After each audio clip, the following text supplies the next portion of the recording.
आप देख रहे हैं मुल्क का सबसे ज़्यादा देखा जाने वाला न्यूज़ चैनल सच्चाई न्यूज़। अस्सलाम वालेकुम नाज़रीन, इन वक्त असां ज़िले शिकारपुर जे ॿिए नंबर शहर मदीजे जे PS पुलिस स्टेशन ते मौजूदु आहियूं ऐं असां सां गॾु आहिनि हितां जा SHO जनाब अल्ताफ़ हुसैन कालूर साहिब जिन। अचो त साईं जिन सां ॻाल्हि ॿोल थी।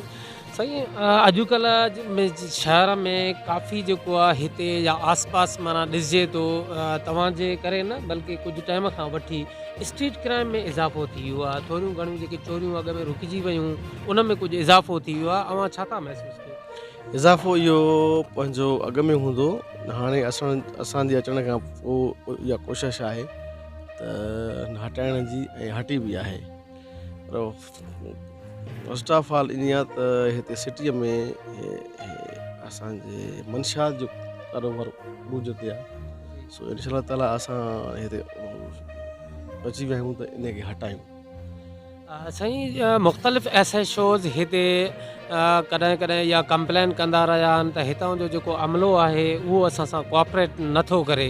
त अवां छा था सम्झो चूंकि SHOs जेके ईंदा आहिनि उहे ॿाहिरां ईंदा आहिनि, नवां हूंदा आहिनि, जेको हेठियों अमलो हूंदो आहे उहो कंटिन्यू हिते रहंदड़ हूंदो आहे ऐं हितां जे ऊच नीच खां उहे वाक़िफ़ु हूंदा आहिनि। बज़ा औक़ात उहे ऑफिसर खे माना जेको आहे उहो ब्रीफिंग सही न ॾींदा आहिनि। अवां सां त अहिड़े क़िस्म जो को मैटर न आहे? अमलो सुठो आहे हितां जो, हा सुठो आहे ऐं उहो हितां जो असांजो लोकल बि आहे, उन वटि इंफॉर्मेशन बि आहे, उहो SHO सां सुठा तालुक अथव।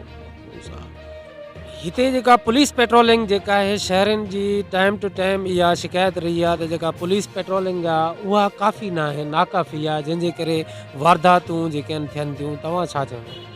पेट्रोलिंग आहे, असल में स्टाफ जी थोरी आहे असां वटि पंहिंजो शार्टेज आहे, स्टाफ बि अची वेंदो ऐं पेट्रोलिंग असांजी आहे, पेट्रोलिंग आहे असांजी।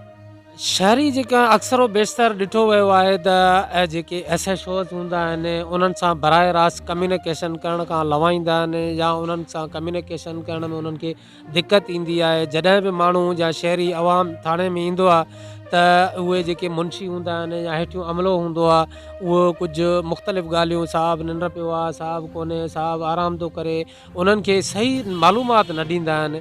त उन क़िस्म जे शयुनि खे ख़तमु करण लाइ तव्हां कहिड़ा उपाउ?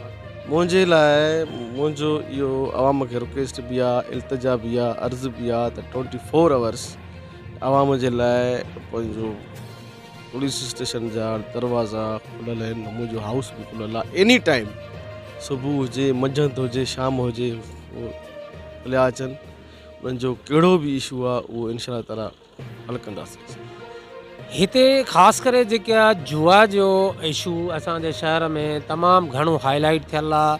टाइम टू टाइम हिते ईंदड़ SHOs उन्हनि जे ख़िलाफ़ु एक्शन बि खणंदा आहिनि पर उनखे ख़तमु न आहिनि करे सघिया। इंशा ताला असांजी एंट्री हाणे आहे ऐं हिन एंट्री में इंशा ताला इहा हर शइ एंड थी वेंदी। वॾी महिरबानी तव्हांजी। Thank U. नाजरीन, मज़ीद खबरें और अपडेट्स के लिए देखते रहिए सच्चाई न्यूज़। आप हमारी खबरें किसी भी वक्त YouTube, ट्विटर और फेसबुक पेज पर सच्चाई न्यूज़ स्पेल है SACHAI स्पेस NEWS लिखने के बाद सर्च करके देख सकते हैं।